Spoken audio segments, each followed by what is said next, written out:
तो लिखित परीक्षा पास हो गई, बहुत बहुत बधाई। लेकिन रुकिए, पिक्चर अभी बाकी है। एक आखिरी पड़ाव है, फिजिकल टेस्ट। और आज हम इसी के बारे में बात करने वाले हैं। तो सबसे पहले एक बात साफ कर लेते हैं, दांव पर क्या लगा है। देखिए, ये कोई मामूली टेस्ट नहीं है, महीनों की बल्कि शायद सालों की मेहनत का सवाल है। और यहाँ बस एक छोटी सी गलती और सारी मेहनत पर पानी फिर सकता है। तो फिर इस बड़ी चुनौती से पार कैसे पाया जाए? आसान है। हम 3 सबसे बड़े सवालों के जवाब ढूंढेंगे जो इस वक्त हर उम्मीदवार के मन में घूम रहे होंगे। तो चलिए, सबसे पहले सबसे बड़े सवाल पर आते हैं। ये फिजिकल टेस्ट आखिर होगा कब? इसके टाइमिंग्स और पूरे सिस्टम को समझना बहुत जरूरी है। अच्छा, इस टाइमलाइन को जरा ध्यान से देखिए। जिस दिन रिटन का रिजल्ट आया, समझिए उल्टी गिनती शुरू। ठीक 20 से 40 दिन के अंदर ही फिजिकल के लिए बुलावा आ सकता है। मतलब साफ है, तैयारी के लिए ज्यादा वक्त नहीं मिलने वाला। तो अब सवाल उठता है कि ये जानकारी मिलेगी कहाँ से? देखिए, टेस्ट जिले के हिसाब से होते हैं और कॉल लेटर सीधा ऑनलाइन आता है। आपके लेटर में ही सब कुछ लिखा होगा, टाइम, तारीख, जगह। इसलिए एक बात गांठ बांध लीजिए, रोज, जी हाँ, रोज ऑफिशियल नोटिस चेक करना ही करना है। इसमें कोई कोताही नहीं।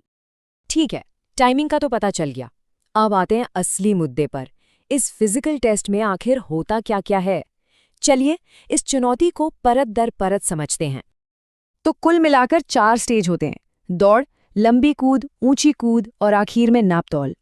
और एक बात साफ साफ समझ लीजिए, इन चारों में पास होना जरूरी है। ये कोई ऑप्शन नहीं है। एक में भी गड़बड़ हुई मतलब आप सीधे रेस से बाहर। पहला पड़ाव है 1600 मीटर की दौड़। ये सिर्फ भागना नहीं है, ये स्टैमिना का असली टेस्ट है। एक फिक्स टाइम लिमिट होती है और यकीन मानिए, अगर सांस टूटी तो खेल वहीं खत्म। दौड़ के बाद नंबर आता है लंबी कूद का। यहाँ पर सिर्फ ताकत काम नहीं आती, सही टेक्निक चाहिए। और मौके सिर्फ 3। अगर टेक्निक गलत हुई तो ये 3 मौके भी बेकार हो जाते हैं, मतलब सीधा डिस्क्वालिफिकेशन। तीसरा चैलेंज है ऊंची कूद। एक पहले से तय की हुई हाइट होती है जिसे पार करना होता है। और पता है, ये सिर्फ शरीर की नहीं, मन की भी परीक्षा है। अगर मन में जरा सा भी डर दिखा तो वहीं रिजेक्ट हो सकते हैं। और आखिर में आता है हाइट और चेस्ट का मेजरमेंट। इसमें कोई लाग लपेट नहीं है, जो स्टैंडर्ड है उसे पूरा करना ही होगा। अगर नहीं तो मतलब सीधा फेल, कोई दूसरा चांस नहीं। तो सार ये है कि इसे कोई ट्रायल या प्रैक्टिस मत समझिएगा। ये सीधा सिलेक्शन का मैदान है।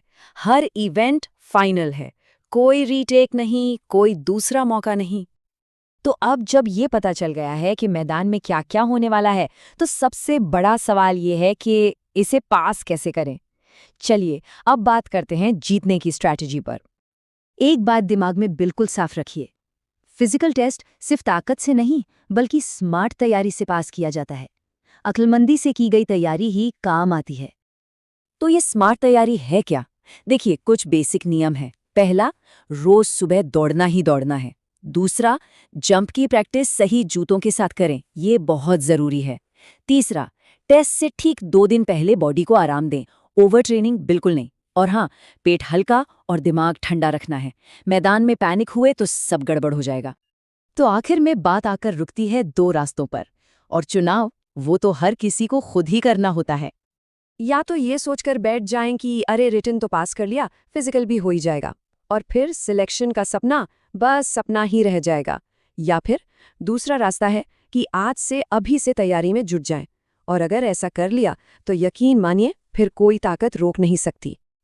और आखिर में बस एक बात, मैदान पर जो शांत रहता है जीत उसी की होती है। इस एक लाइन को याद रखिएगा, ये टेस्ट वाले दिन सबसे ज्यादा काम आएगी।